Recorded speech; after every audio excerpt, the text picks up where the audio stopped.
investasi fiktif senilai 1 triliun di Taspen. Itu kalau tidak tahu malah aneh.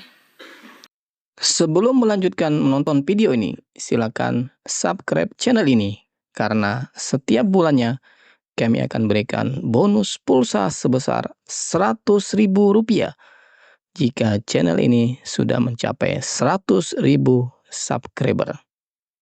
Ya, Asabri Taspen itu menjadi fokus dari perhatian, fokus riset saya juga begitu. PT Asabri ini meminta PMN 2025 sebesar 3,61 triliun. Namun beberapa teman juga sudah mengingatkan kasus yang sebetulnya sudah lama Bapak, tentu bukan pada kepemimpinan Bapak, terkait korupsi 2012 sampai 2019 senilai 22,7 triliun, yang ini kurang lebih bersamaan dengan terjadinya korupsi di Jiwasraya 16,81 triliun begitu, dan di RUT PT Hansen Internasional terbukti bersalah dalam pengelolaan keuangan dan dana investasi. Kegiatan investasi Asabri saat itu dikendalikan tidak oleh Asabri, tetapi oleh 3 orang, Heru, Beni, dan Lukman. Ini catatan dari yang kami telusuri dari penegak hukum. Kemudian kemarin 8 Juli 2024 Kejaksaan Agung telah menyita aset tambang Heru Hidayat 3.000 hektar tanah di Sulawesi Selatan dan membekukan 687.000 lembar saham begitu. Tadi Bapak menyampaikan di halaman 9 sebetulnya estimasi aset yang dirampas dari kejaksaan itu sudah 13,3 triliun. Aset hasil lelang dan penerimaan UP itu apa Pak? Uang penggantian senilai 77,1 miliar. Jadi kalau dihitung 22,7 triliun dikurangi 13,3 triliun masih rugi bandar nih Pak sebenarnya. Ya, sehingga penting kita juga bersepakat dan mengingatkan diri kita masing-masing, sama seperti saya ketika berbicara dengan Taspen. Yang menjadi catatan adalah PLT PT Taspen sekarang ini tadinya ada di Asabri. Saya tidak tahu apakah pada kurun waktu terjadi korupsi 22,7 triliun. Lalu kemudian Direktur Keuangan Taspen saat ini Pak Hasim tadinya ada di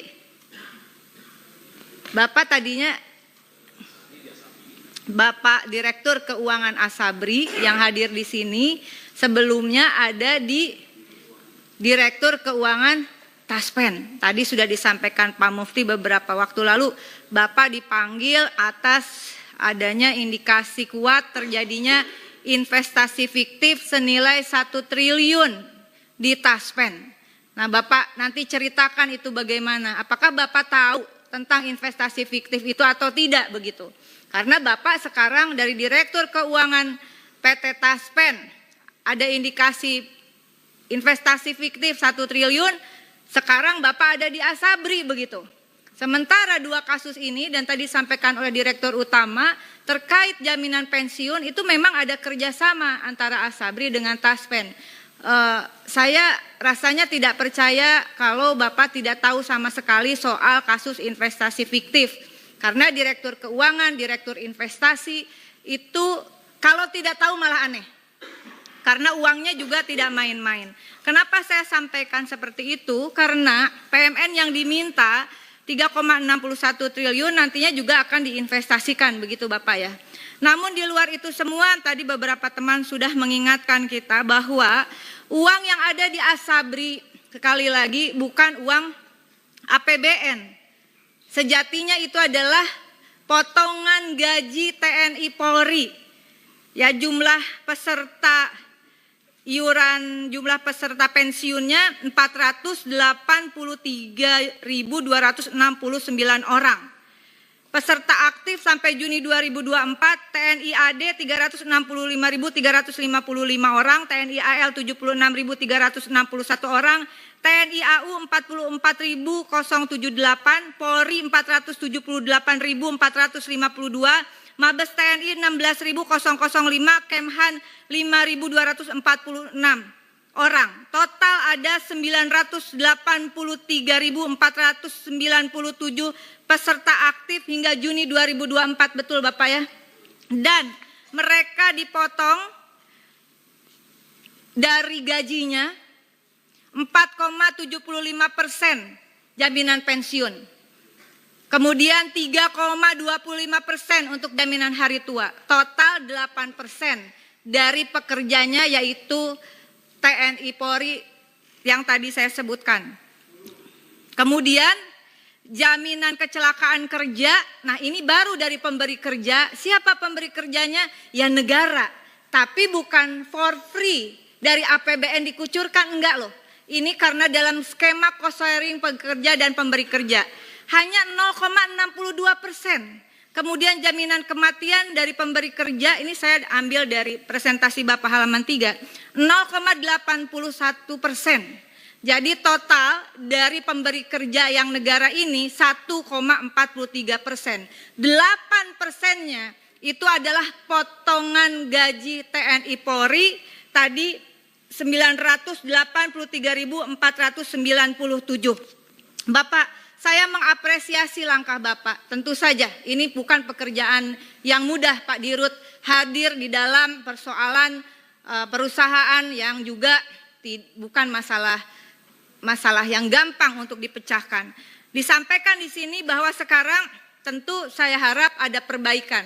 Tidak lagi yang namanya investasi tidak dikendalikan oleh Asabri, dikendalikan oleh orang per orang. Kok bisa gitu? Kok bisa? Itu orang juga dari mana kok bisa masuk ke situ? Bapak mengatakan ada komite sekarang. Terdiri dari komite investasi, mohon maaf pimpinan karena nanti uang ini juga rencananya diinvestasikan. Komite risiko dan ALM, komite produk dan aktuaria, komite teknologi informasi. Mohon kami berikan data komite ini siapa saja. Bagaimana struktur organisasinya, siapa orang di sana. Jangan sampai seperti kasus Indofarma itu ya. Ini orangnya itu-itu aja, tapi dia menduduki beberapa jabatan. Kemudian mitra kerja Asabri ada bank, manajer investasi, emiten, konsultan, pialang dan vendor. Ini siapa saja Bapak? Siapa saja ini? Nah kemudian Bapak Ibu yang kami hormati, dengan demikian saya mendukung di halaman 9 ini dijelaskan secara rinci beberapa kasus yang sedang dalam penanganan. Tadi estimasi aset yang dirampas saya ulangi 13,3 triliun. Aset hasil lelang dan penerimaan UP hanya 77,1 miliar. Nah ini kan seharusnya dikembalikan kepada Asabri. Untuk Kejaksaan Agung kita tentu saja mendukung Kejaksaan Agung. Tetapi kalau tidak segera dikembalikan, karena itu yang dikorupsi itu adalah uang peserta loh yang tadi. Yang ratusan ribu prajurit TNI Polri.